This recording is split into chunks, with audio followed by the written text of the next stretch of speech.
Donc bonjour à tous, donc on est le samedi 22, ça fait 2 jours qu'on se fait couper par des petits orages avec très peu de précipitations mais qui nous empêchent de moissonner toute la journée. Donc aujourd'hui on va profiter d'une accalmie cet après-midi pour essayer de terminer les moissons. Le programme c'est qu'il y a les 2 moissonneuses batteuses qui arrivent, donc je pense pas avoir le temps de vous faire beaucoup d'orages vidéo, mais je vous ferai donc des petites prises et avec une voix off sûrement derrière.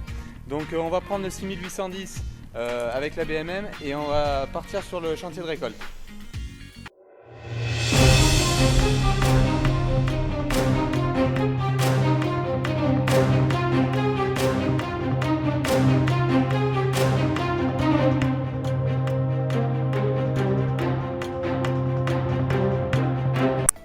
Donc nous voilà sur la moisson, à côté de l'exploitation, à côté d'un des sites des bâtiments.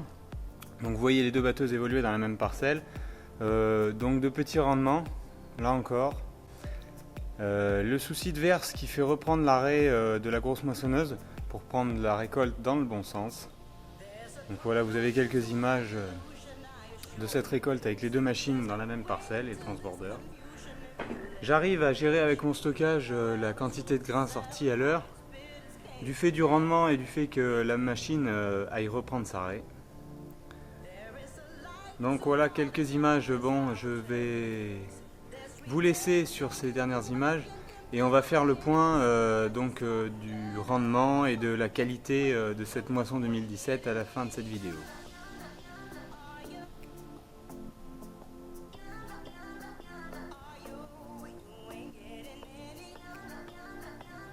Donc comme vous venez de pouvoir le voir dans les cellules, elles ne sont pas pleines, c'est signe d'une récolte, d'une piètre récolte en termes de qualité, mais surtout en rendement avec une baisse. Certes, on réalise une récolte un petit peu meilleure que 2016 qui était vraiment catastrophique, mais on est quand même 20-25% en dessous des moyennes des parcelles normales. Plusieurs phénomènes qui ont intervenu, qui ont fait lisser le rendement sur à peu près toutes mes parcelles de l'exploitation.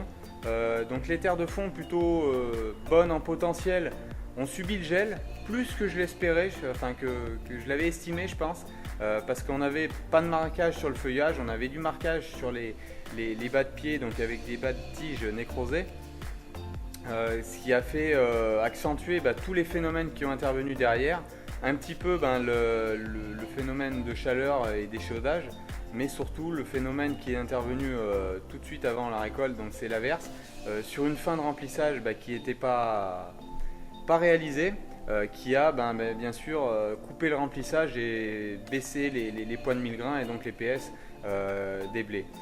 Pour faire un résumé, on est entre 70 et 75 les meilleures parcelles en PS.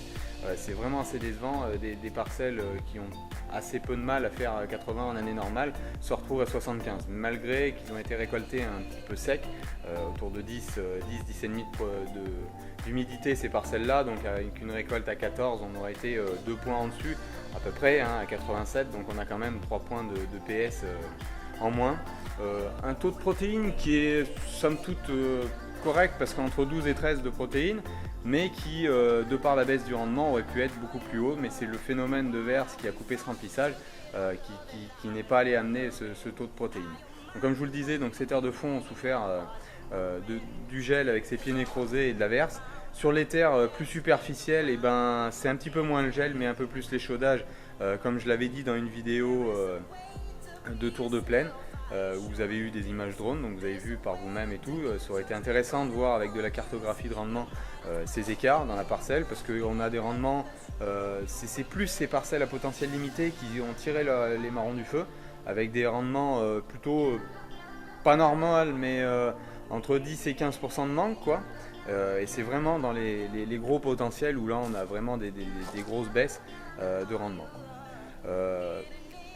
Pas vraiment d'influence de travail du sol, hein. Certains vont être curieux de savoir entre le TCS et le SMI direct, il n'y a pas d'écart, ou très peu, et les économies de travail justifient, à mon avis, économiquement justement le SD tient bien ses promesses là-dessus avec ses économies de charge en termes de travail et de temps. Donc voilà un petit peu le résumé pour les blés. Pour les blés durs, c'est trop tôt, j'ai pas eu les résultats donc je peux pas vous dire encore s'il est classé ou pas, mais c'est le même phénomène, des PS qui sont vraiment bas. Donc on verra comment s'en tirera aussi la rémunération sur cette récolte-là. Pour le colza, le colza, comme vous l'avez vu, le colza c'est pareil, il a souffert du gel sur une partie de l'exploitation, il est revenu en fleurs tard en saison avec une baisse de rendement. Et une autre partie qui a souffert du vent, donc égrenage en fin de cycle, plus un petit peu de grêle. Donc des rendements pareils en colza du même ordre, 20-25% par rapport à une année normale, donc ce qui est globalement assez décevant. Seul point positif à ce jour, on a des pluies d'annoncer et on a des cultures de printemps qui sont globalement bien portantes. Donc tournesol, maïs et betterave, on va pas faire l'année du siècle, mais on a des cultures qui sont plutôt prometteuses à ce jour. On va voir comment ça va évoluer d'ici là. Donc voilà un petit peu le récapitulatif de mes moissons en termes de quantité, de rendement, de qualité, etc. Je vous dis à la semaine prochaine pour une nouvelle vidéo. Donc on va repartir sur une année culturale, donc la campagne 2017-2018. En ce moment je suis en train de réaliser du broyage de tours de champ et les déchômages vont bientôt arriver. Donc je vous ferai part de tout ça dans des prochaines vidéos. Donc je vous dis à bientôt. Bye bye.